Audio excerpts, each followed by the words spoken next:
Welcome to Newcastle Family History Society podcasts. The Newcastle Family History Society, located on Awabakal land in Newcastle, New South Wales, Australia, provides support for those interested in family history. And welcome back to Newcastle in the 1800s, from penal settlement to Coalopolis. In our last episode, Society member Julie Keating explored the discovery of coal in Newcastle and the early struggles of the penal colony. Today, she picks up the story as monopolies, industrial ambition, and engineering ingenuity reshape the city's future. From the rise and fall of the AA Company's coal dominance to daring harbour developments and the extension of railway lines, this episode uncovers how innovation, conflict, and sheer determination laid the foundations for Newcastle's booming coal trade. This podcast is the second of two parts in a series on my book Newcastle in the 1800s, from penal settlement to Coalopolis. The first podcast covered the discovery of coal in Newcastle and the establishment of a penal colony. Convicts mined the coal, but this was an inefficient and unreliable process. Although the government gave the Australian Agricultural Company, the AA Company, monopoly control of coal in the Hunter, other players wanted part of the lucrative trade. The monopoly agreement, which was signed in 1827, gave the company access to the coal resources for a period of 31 years. For transporting the coal, there were ongoing issues concerning the safety of the harbour entrance. It was difficult to navigate and almost inaccessible to sailing vessels in rough weather. There were some natural features affecting its accessibility: a rock ledge at the entrance and an extensive and shallow sandbank, known as the Oyster Bank. This was only 5 feet below the surface. A harbour development plan was formulated by civil engineer J. Woolston Ellis in 1854. The main feature was the construction of a dyke with a shipping basin behind on the western side of the harbour. The dyke was intended to provide a gentle curve to direct the tide seaward and avoid deflections towards the Oyster Bank. It was to be built from the northern end of Carrington to a point opposite the AA Company wharf near Crown Street. Construction of the dyke would also solve another problem in the port, the lack of berthing facilities. Another major infrastructure project was the opening of the first section of the Great Northern Railway line. In March 1857, Sir William Denison, the Governor, opened the line from Honeysuckle Point, near today's Civic Station, to East Maitland. This was a major achievement and impetus to development in the area. Some of Newcastle's business people lobbied for the line to be extended to Watt Street. This extended section of railway opened in 1858. At the other end of the line, the station at East Maitland did not serve the financial district of Maitland, and the railway was eventually extended at this end as well. These extensions changed the financial dynamics of the area, as the government realised that direct access to loading facilities at the harbour could make mines in the Hunter Valley economically viable. Loading facilities had previously been provided by the private mining companies, but now the Railways Department became the chief rail provider. The government, acting under the suggestion of Colonel Barney of the Royal Engineers, intended to remove nobbies by blasting the rock. Citizens became aware of the plan and a public meeting was held in the courthouse on June 21, 1854. A petition to the Legislative Assembly requested more information on the plan be released. Colonel Barney pushed ahead with digging chambers to be filled with gunpowder. According to Bingle, several of these were completed and filled with gunpowder sufficient not only to blow up nobbies, but to seriously injure the city, and a day was fixed for the great display. Fortunately, the plan did not proceed. The shape of nobbies did change, however, as work commenced on preparing a level surface for the lighthouse. The resultant material was used for the breakwater, but it was not strong enough to withstand the pounding surf. Repairs had to be made on a continuing basis. Some of the opponents of the AA Company monopoly on coal rights were James and Alexander Brown and John Eales. All three had workings in the Minmi area until the Brown brothers purchased Eales Estate, which was adjacent to their land, in 1859. Eales had employed about 150 miners, and a railway line had been built across the swamp at Hexham, where it joined the Great Northern Line. Steam locomotives were used to transport the coal from the mine to this loading facility besides the Hunter River. Small ships then took the coal to Newcastle Harbour. With the monopoly lease cancelled, companies began the development of suburban coal mines. The Newcastle Wallsend Coal Company was formed to operate a coal mining venture on land bounded by Kemp, Mernon, Brooks and Brown Streets. Even though a general strike took place in 1861, its first year of operation, the mine produced 43,000 tonnes of coal. The purchase of another 8,000 acres extended the holding to take in land between Cockle Creek and Hexham. By 1862, the company's output climbed to 124,000 tonnes from pits known as A, B and C. The coal was transported by the company's private line for 3.5 miles, where it joined the Great Northern Line near Waratah. From here, coal was taken to the port and loaded from the government cranes. Several miners banded together to work the cooperative coal mine in Plattsburgh. Disgruntled by their experience working in other mines, they formed the cooperative in 1861. It was managed by a board of directors under the chairmanship of James Fletcher. Land was leased at the head of Ironbark Creek between the Newcastle Wallsend Company's estate and land owned by J&A Brown. This was the first mine in the district to be worked on the cooperative principle. Unfortunately, it was also the last. The venture did not lack the skill or the willingness to work hard. It did, however, lack the required finance. During the 1880s, the mine employed over 500 people and 74 horses were constantly working.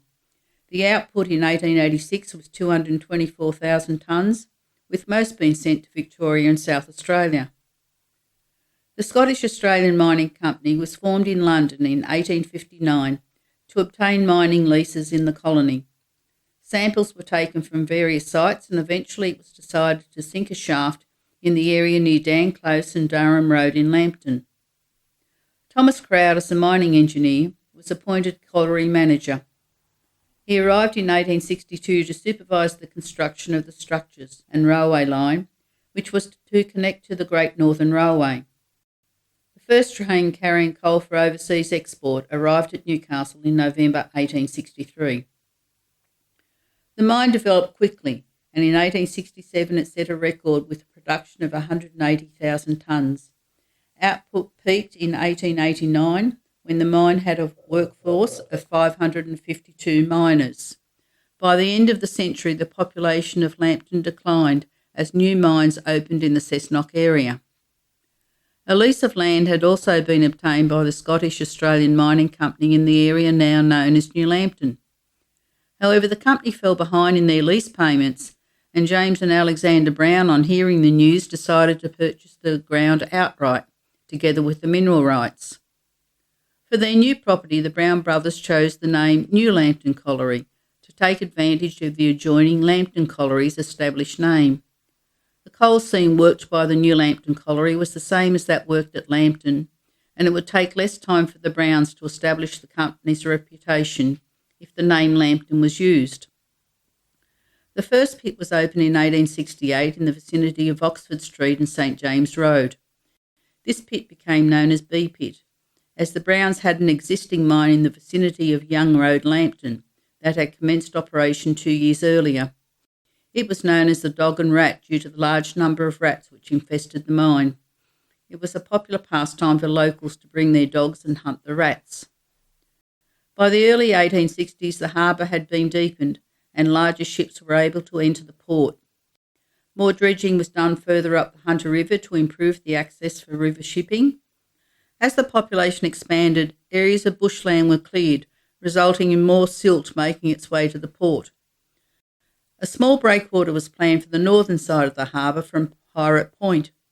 According to Rosemary Melville in her book A Harbour from a Creek, this pier would create an artificial headland which would carry the entrance of the harbour into deeper water. It would also reorientate the mouth of the river to the east. This would align tidal currents in the harbour more closely with those on the coast. Ballast, mostly Melbourne bluestone, was dropped at the south-eastern tip of Pirate Point. Railway tracks were laid to carry wagons to the end of the pier. As the material built up, the railway tracks were extended. The Pirate Point sandspit originally extended 500 feet into the harbour. With the works being undertaken, it was hoped that it would eventually disappear completely. 2 lead lights were built in 1865 as a navigation aid for ships entering the harbour. When mariners had lights in both towers lined up, it indicated they were in the channel that would enable safe access. The high one is located at the corner of Tyrrell and Brown Streets and still stands today. The lower light was in Perkins Street near the Catholic Church and was demolished in 1933. Behind this lead light was the residence for the keeper of the lead lights, who had to ensure the lights were continually operating. The facilities for handling coal were inefficient, and the solution was thought to be the relocation of coal handling to the dyke at Carrington. It was also decided to install hydraulic cranes powered by water under pressure, which was stored before being carried to the cranes by underground pipes. As Carrington was a series of mudflats which were covered by high tide, much reclamation had to be undertaken. Ships coming to the port were directed to dump their ballast. This raised the ground level above the high tide mark. By 1874, the building of the dyke was complete and the first contract was let for construction of the wharves. The following year, 4 cranes were ordered from England and the hydraulic engine house was built to provide power. The cranes commenced operation in 1878. The construction was done in stages, with the cranes being installed as each section was completed. By 1890, almost all coal was shipped from the dyke. This system continued in operation until 1964, when the building was decommissioned and the cranes were demolished. Some coal mines started operation in the 1880s close to the inner city. These mines worked the borehole seam beneath the tidal waters of the Hunter River, a concept known as delta mining. 3 major harbourside collieries were established: Wickham and Bullock Island Colliery and Hetton Mine, both at Carrington, and Stockton Colliery at Stockton. Some small operations had operated prior to this. Ferndale Colliery at Tyers Hill had a leasehold of just over 200 acres, and its winding shaft was located between Henry and Ferndale Streets. It had frontage to Throsby Creek in the south and west and Bullock Island to the east. In 1878, the company won the contract to supply coal for the locomotive engines on the Great Northern Railway and the government tugboats, steam dredgers and cranes. It initially had a workforce of 152 men and boys, but this dropped to 100 by 1881. This reflected the problems associated with mining the coal seam underwater. The seam was not as thick or as valuable as originally thought, and support structures had to be drilled into sandstone, sand, mud, and pebbly conglomerate. Operating costs were high. Other small operations were the Linwood and Maryville collieries. The Linwood colliery was sunk on the property of Peter Fleming, one of the first landowners in the area. It was close to the Bullock Island colliery and the Hannell Street crossing at Wickham. The very wet and challenging conditions made it difficult for the mine to operate, and it closed in 1890. The Maryville colliery was located near the petrol terminal off Hannell Street. Instead of using iron cylinders to stabilise the shaft, bricks were used. The first attempt to mine in Stockton occurred in 1860 when Jonathan Dixon sunk a shaft. He was followed by the Scottish Australian Mining Company in 1868. It was known that there were good coal deposits beneath the southern sections of the peninsula, but the problem was that layers of clay, sand and shale lay on top of the coal. Also, being so close to the coast, the area was waterlogged and unstable. The Stockton Coal Company was formed in 1882, and sometime later a shaft was sunk to a depth of 367 feet, which was the deepest mine in the area at the time. The shaft was lined with iron cylinders, which increased production costs. However, the company saved on transportation fees as the harbour was close by and the coal could be stacked on the foreshore, ready for export. The Hetton Coal Company at Carrington was formed in 1885 with the purpose of mining under Newcastle Harbour. The working shaft was located 200 yards north of the engine house for the dyke. Iron cylinders were sunk by pressure through the sand and mud until a layer of clay was reached. Within the first 3 years, the output reached over 7,000 tonnes, mined by 250 men. The Wickham and Bullock Island Coal Company also had to line its shafts with iron cylinders, 10 feet in diameter and 3 feet in depth. They were manufactured by Morrison and Beebe, who had their premises close by. One of the shafts was in the general vicinity of Cowper and Fitzroy Streets and was close to the wharf and shipping cranes. The mine operated for 22 years until its closure in 1905. During this time, 6 fatal accidents were recorded. The company transferred operations together with some of the equipment and personnel to their Neath operation. In 1888, the government allocated funds for a basin to be constructed at the southern end of Carrington. Initially, this was to provide 4,000 feet of extra wharf space, but this was later doubled. At the time, the average depth in the proposed basin area was 3 feet 6 inches. Extensive dredging was undertaken to increase this depth. A stone wall was constructed around the basin and material dumped behind it. Blasting of rock from the harbour floor was also undertaken, and a sand pump was used to take sand and silt from the harbour and dump it behind the stone wall. There was much discussion about how to join Newcastle and Sydney by railway. The shortest route was an issue due to the need to cross the Hawkesbury River. Some people advocated that the line go inland to avoid the need for a bridge. However, the long distance required to avoid the river meant it was not feasible.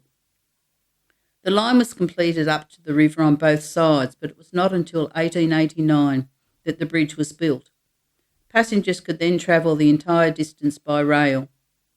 Prior to this, people had to alight from the train at Pete's Ferry, board a steam ferry, travel to Gosford about 13 miles away and rejoin the train. Progress in the 1890s slowed somewhat due to outside influences such as a depression, a slump in coal prices and a prolonged drought.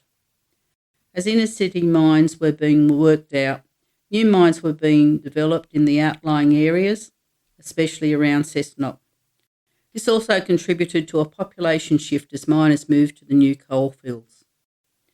The Federal Directory of Newcastle and District 1901 states that in 1829, 780 tonnes of coal was mined. This figure rose to more than 3 million tonnes in 1899.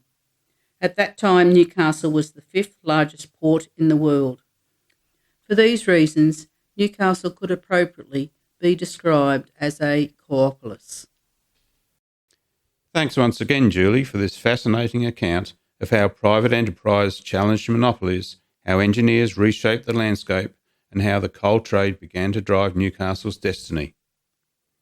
You can find other interesting and engaging podcasts about Newcastle and the Hunter Valley at our website, www.nfhs.org.au.